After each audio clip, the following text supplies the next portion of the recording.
क्या कभी आपने सोचा होगा कि हमारे बॉडी में जिंक ज़्यादा हो जाए या कम हो जाए तो क्या होता है? देखो भाई, जिंक जो होता है ना, ये एसेंशियल ट्रेस एलिमेंट होता है जो हमारे बॉडी को ज़रूरत पड़ती है, बस थोड़ा लिमिट में, थोड़ा कम मात्रा में चाहिए होता है, ठीक है। लेकिन कुछ लोग इसको सप्लीमेंट के थ्रू लेते हैं, या कुछ लोग इसका नेचुरल सोर्स, जिसमें मतलब वैसा नेचुरल सोर्स या फूड जिसमें ये जिंक होता है वो भी नहीं ले पाते हैं, तो कुछ लोगों में ये कमी हो जाती है, और कुछ लोग सप्लीमेंट के थ्रू लेते हैं तो ज़्यादा हो जाता है। तो हम आज इसी को देखेंगे कि अगर हमारे बॉडी में जिंक जो है, जिंक की मात्रा ज़्यादा हो जाए या फिर कम हो जाए, तो दोनों ही कंडीशन में क्या क्या प्रॉब्लम क्रिएट हो सकता है, इसी को देखेंगे। उससे पहले देखिए, this video is proudly sponsored by रामुक्मा। सबसे पहले हम बात करेंगे यहाँ पे क्या होगा जब हमारे बॉडी में जिंक की कमी हो जाती है।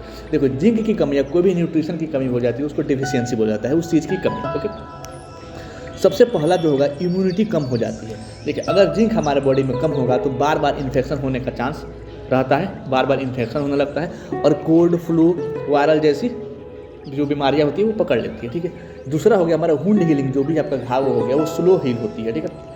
आपका जैसे कोई भी जैसे एक्सीडेंट हो गया, छिल गए आपका हाथ पैर, या टूट गया, या हील हो, जो भी हील होने वाली चीज़ें हो ना, जैसे वुंड हीलिंग, वो स्लो हो जाती है।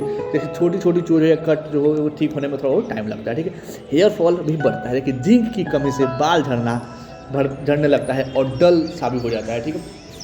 अब जैसे आपका बाल झड़ रहा है तो जिंक की कमी भी हो सकती थी, एक बार जांच भी करवाना चाहिए, ठीक है। स्किन प्रॉब्लम हो सकता है, जैसे आपका ड्राइनेस हो गया, रेसेस, एक्ने, या फिर एक्जिमा जैसा भी रिएक्शन हो सकता है। उसके बाद से है हमारा 5 नंबर पॉइंट कि अगर हमारे बॉडी में जिंक की कमी हो जाती है तो जो हमारा टेस्ट एंड स्मेल में भी दिक्कत होने लगती है, ठीक है। टेस्ट एंड स्मेल में भी दिक्कत होने लगती है। देखिए, कुछ चीज़ों का मतलब हम लोग को टेस्ट जो है ना, वो थोड़ा बहुत स्मेल में थोड़ा बहुत दिक्कत होगा, मतलब अलग अलग आएगा, स्वाद अच्छा से नहीं आएगा, ठीक है। और 6 नंबर है आपका ग्रोथ रिटार्डेशन, मतलब स्पेशली इन चिल्ड्रन में क्या होता है ना, अगर जिंक की कमी हो जाती है ना तो उनका जो डेवलपमेंट होता है वो स्लो हो जाता है, ठीक है। इसलिए आप लोग देखते होंगे किसी बच्चे को जिंक दिया जाता है, जिंक का वो सॉल्यूशन आता है ना, सिरप, वो दिया जाता है, ठीक है। उसके बाद से बस 7 नंबर पॉइंट है कि low testosterone and fertility issue in men में, जो मेन है ना उनमें लो टेस्टोस्टेरोन और इनफर्टिलिटी का इशू हो जाता है, ठीक है। मर्दों में क्या होता है ना, जो टेस्टोस्टेरोन लेवल वो घट जाता है अगर जिंक की कमी हो जाती है, ठीक है। और फर्टिलिटी इशू भी हो सकता है, तेरी माँ की फर्टिलिटी इशू भी हो जाती है, ठीक है। टेस्टोस्टेरोन कम होता है तो हमारे बॉडी में, ठीक है। और देखो, अब कुछ लोग टेस्टोस्टेरोन कम कैसे होगा, जैसे आप मास्टरबेट करेंगे ना तभी होता है टेस्टोस्टेरोन, मतलब वो क्या बोलते हैं, जिंक की कमी हो जाती है, ठीक है। सबसे ज़्यादा जिंक जो होता है ना हमारे स्पर्म में ही होता है, जो सीमेन में होता है उसी में होता है, ठीक है। खैर पता ना, ये मुझे देखना पड़ेगा, लेकिन होता है, इतना मैं पढ़ा हूँ, इतना मैं जानता हूँ कि हाँ होता है उसी में। इसलिए जो लोग मास्टरबेट करते हैं उनको देखना बाल झड़ने लगता है, और कुछ तो टेस्टोस्टेरोन या लो टेस्टोस्टेरोन हो जाता है, ठीक है। अगर आप मास्टरबेट नहीं कर रहे हैं ना, मूड नहीं मार रहे हैं, तो आपका जो है ना हेयर फॉल भी नहीं होता है, ओके। अब हम बात करेंगे क्या होगा जब हमारे बॉडी में जिंक की मात्रा ज़्यादा हो जाती है, टॉक्सिसिटी हो जाती है। देखिए, ये टॉक्सिसिटी तभी होगी हमारे बॉडी में, जिंक की मात्रा तभी होगी जब आप सप्लीमेंट कोई लेंगे, ठीक है। बिना सप्लीमेंट का जिंक की मात्रा हमारे बॉडी में नहीं होगी, अधिक नहीं होगी, ठीक है। अगर हमारे बॉडी में जिंक की मात्रा अधिक हो जाती है तो नोजिया वोमिटिंग हो जाएगा, ठीक है। ज़्यादा जिंक लेने से भी उल्टी या फिर मद्दी होने लगती है, ठीक है। कोई भी न्यूट्रासिटिकल लेने से, ठीक है। स्टोमक पेन, क्रेम्प या डायरिया भी हो सकता है, पेट में जलन हो सकता है, दर्द हो सकता है, लूज मोशन भी हो सकता है, ओके। कॉपर की डिफिशियंसी हो जाती है। देखिए, जो जिंक होना है, जिंक वो ज़्यादा अगर जिंक लीजिएगा ना तो कॉपर का जो एब्जॉर्प्शन होता है ना वो उसको बंद कर देता है। अगर ये बंद कर देगा ना तो एनीमिया या फिर न्यूरोलॉजिकल इशू भी हो सकते हैं, ठीक है। और कॉपर भी हमको चाहिए हमारे बॉडी में, परफेक्ट कॉपर भी चाहिए, जिंक भी चाहिए, लेकिन अगर कोई भी एक मात्रा ज़्यादा हुआ बस किसी एक मात्रा को घटा देगा, ठीक है। यहाँ पे हम बात करते हैं वीकेंड इम्यूनिटी। वीकेंड मतलब जो हमारी इम्यूनिटी है ना वो वीक हो जाती है, ठीक है। ज़्यादा जिंक भी इम्यून सिस्टम को सप्रेस कर देती है, ओके। उसके बाद से हम बात करें कुछ मेटालिक टेस्ट इन माउथ। देखिए, हमारे माउथ में ना, जो मुंह में जो होता है ना, अगर जिंक की मात्रा ज़्यादा हो जाती है हमारे बॉडी में तो हमारे मुंह में क्या होगा, कुछ मेटालिक टेस्ट आने लगेगा, कुछ कड़वा टेस्ट आने लगेगा, ऐसा लगेगा कुछ मेटल वोटल खा लिया, चाट ली है, वैसा लगेगा, ठीक है। यहाँ पे हम बात करते हैं नॉर्मल रिक्वायरमेंट इन जिंक, ठीक है। एडल्ट के लिए, एडल्ट मेन के लिए जो नॉर्मल रिक्वायरमेंट होता है ना वो 11 mg पर डे, यानी 10 mg, 8 mg।